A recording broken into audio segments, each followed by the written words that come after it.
మొదటగా ఈ పవిత్ర శ్లోకాన్ని భగవద్గీత అధ్యాయము 16 శ్లోకము 24ను పరిశీలిద్దాం.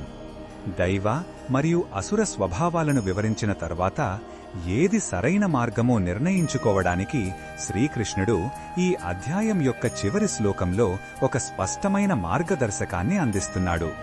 మొదటగా ఈ పవిత్ర శ్లోకాన్ని భక్తితో విందాం. తస్మాత్ శాస్త్రం ప్రమాణం తే కార్యాకార్య వ్యవస్థితౌ జ్ఞాత్వా శాస్త్ర విధానోక్తం కర్మ కర్తుమిహార్హసి.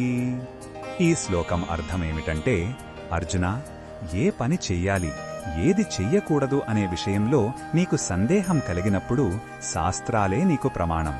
అంటే మన ధర్మ గ్రంథాలు చూపిన మార్గమే మనకు ఆధారం. శాస్త్రాలలో చెప్పబడిన విధులను, నియమాలను సరిగ్గా తెలుసుకుని వాటి ప్రకారమే నువ్వు ఈ లోకంలో నీ కర్తవ్యాన్ని నిర్వర్తించాలి.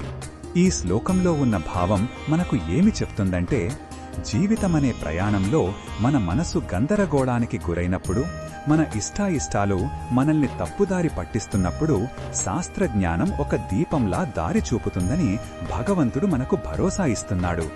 ఇది మన అహంకారాన్ని పక్కన పెట్టి ఋషులు అందించిన సనాతన ధర్మాన్ని గౌరవించమని చెప్పే వినయపూర్వకమైన సందేశం.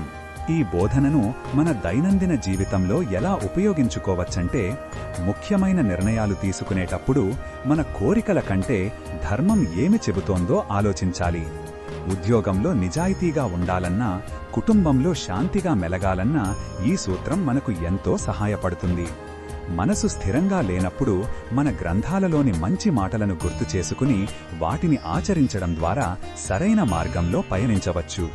మరిన్ని భగవద్గీత శ్లోకాల అర్థాన్ని తెలుసుకోవాలంటే మా తదుపరి వీడియోలను తప్పకుండా చూడండి.